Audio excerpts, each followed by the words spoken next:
Assalamualaikum warahmatullahi wabarakatuh. Hello everyone. How are you today? I hope that you all doing good, doing great. Please stay healthy during this pandemic and please stay at home. So we are from Group 5. The member are me, Dini, Rizky, Rahayu as the first speaker. There is also Elfira as the second speaker, and Dwi as the third speaker, and Eef as the last speaker. So first of all, we would like to say sorry to everyone, to all of our friends, and to our beloved lecturer Miss Nadia, because we upload our material is kind of late. So we would like to say sorry about that. There was a misunderstanding in our group, so we would like to say sorry about that, and we do apologize about that. Thank you so much for all of you to understand us. Thank you so much. Okay, so let's move to the material. So the material that we are going to discuss with all of you here is about language variation. So do you know what is actually language variation means in social linguistics? Okay, so I'm sure that when you heard the word variation, you may start thinking about a lot of kinds of something of language or a lot of types of language, because it is the word variation. Yes, actually language variation is like the characteristic of a language that has many types. So it is actually refers to regional, social, or contextual differences in the ways that particular language is used.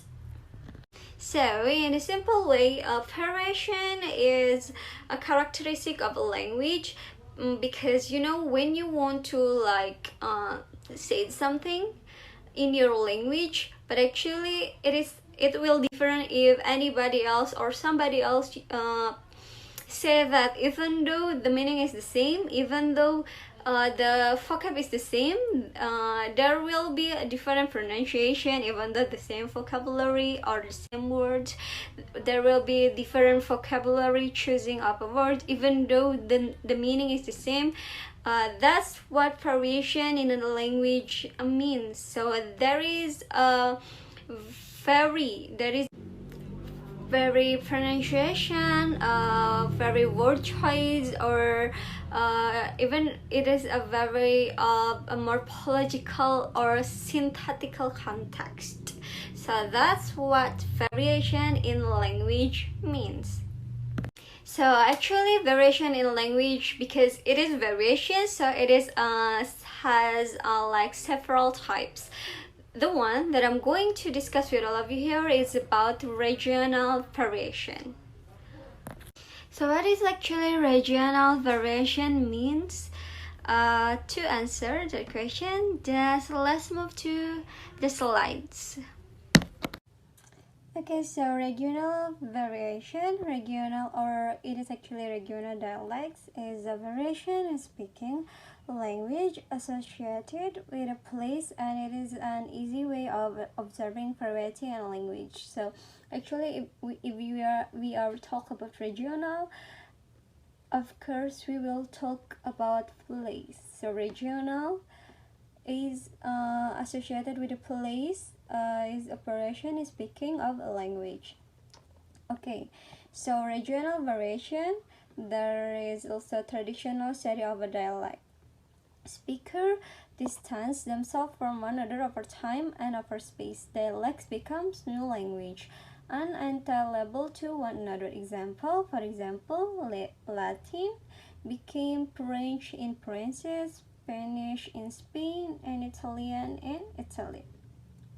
There's also a historical linguistic of how language change over time and how language relate to one another, because For example, like Latin become French in France, Spanish in Spain, Italian in Italy. Actually, this three is come from this. This was how language change over time and how language relate to one another means. Okay, traditional model of linguistic change. For example, family tree. For example, Latin has branched into French, Spanish, and Italian, as we already talked before.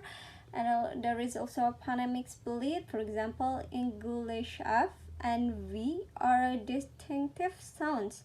And there's also the comparative method of reconstruction. For example, English Kniv and German Kniv come from the same source. And the last is international reconstruction. For example, mouse and mice have different vowel sounds. Of course, mouse and mice have a different vowel sound, even though the meaning is the same. Okay, there is also dialect analysis. Try to show the geographical boundaries of the distribution of particular linguistic feature by drawing a line on a map. So such a line, this line is called isogloss. So isogloss is one on side of the line. People say one thing, on the other they say different thing. Okay, so this is the more about isogloss, the geographical boundary or delineation of a certain linguistic feature. For example, the pronunciation of a vowel, the meaning of a word, or use of some syntactic feature.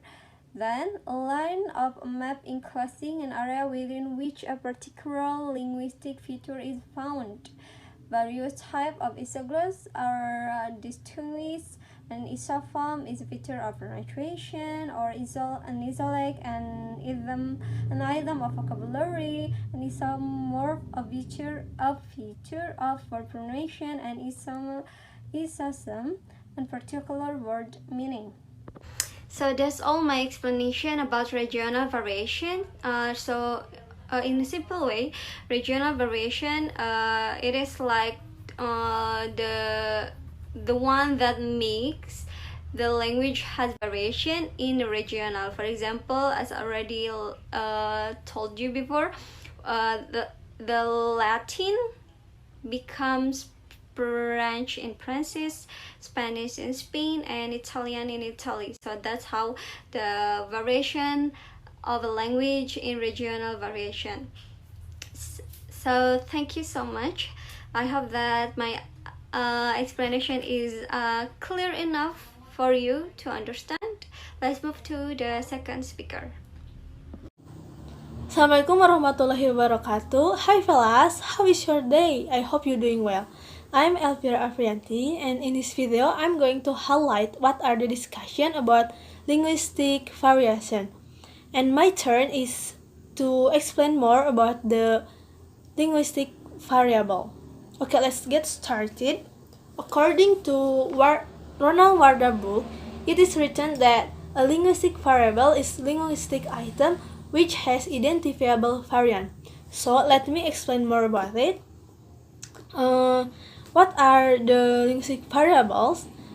An idea central to collection and analysis of sociolinguistic data is that the linguistic variable. This concept can be tricky to grasp, right? As William Lebov, a hugely influential researcher and author in sociolinguistics, he describes that linguistic variables simply as two or more ways of saying the same thing. The image we look at was deliberately chosen because it is a picture of something which is known to be a source of variation for English speakers. When planning research, it is good practice for researchers to begin with identifying what linguistic variables they want to study by choosing one or more variables from the outset. Researchers can be better plan how best to collect the most relevant data. For example, If you want to study how people say the sound in words like grass and giraffe, you would need to make sure that the data you collect has opportunity for this sound to occur. You could ensure this sound were present by choosing a method of the data collection which include participants regarding loud word that you have selected. And then, for example, in the other type of linguistic research, variable might not be focused on speech or sound or regional dialect word. Instead, other research might look at the grammatical feature. Each of the distinct regional terms we came up with for the example bedroll, it is what we call is as the variant. So the variant is all the different ways that a variable can be produced. Compare this to the example of the S sound in the word grass, like I tell you before. Each of the different vowel sounds that could be pronounced by speaker in that word is a variant. But what do researchers do with this variant? We can study variant to see how different social factors influence people's speech. For instance, if we want to look at the differences between male and female speakers, we could select linguistic variables that we thought would be different between speaker and this group. Then we could see which variant each of this group produced. This approach would tell us something about the relationship between language variation and social factor as the gender, and it will explain more by the speaker after me. So, looking at how and when different variants are used by different speakers is very much at the heart of sociolinguistic research. Okay, that's all the explanation about linguistic variable. I hope you can catch what I mean. So, without any further ado, let's move to the next speaker.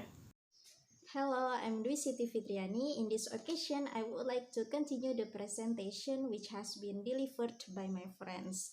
The previous presenter has discussed about the linguistic variable.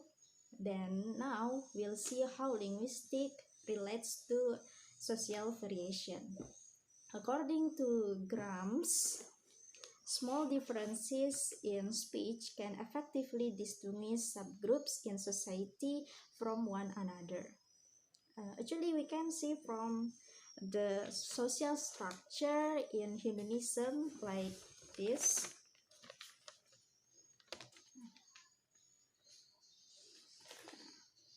The the top is Brahmans, priests, and then there is Kshatriyas as warriors, and then Vaisas as merchant, and then Sudras as unskilled worker, for example, like servant, like that. And the way they speak to other community, it will be different. For example, Sudra must speak in the formal context when they have to speak to the Vaishyas or Kshatriyas or Brahmans, like that. And then beside that, the linguistic variation can be influenced by several factors such as social class membership, gender, age, race, ethnicity, and so on. While it is easy to relate the occurrences of variants of linguistic variable to factors such as age and gender, and relating to race and ethnicity in somewhat more troublesome, since there are much more subjective in nature.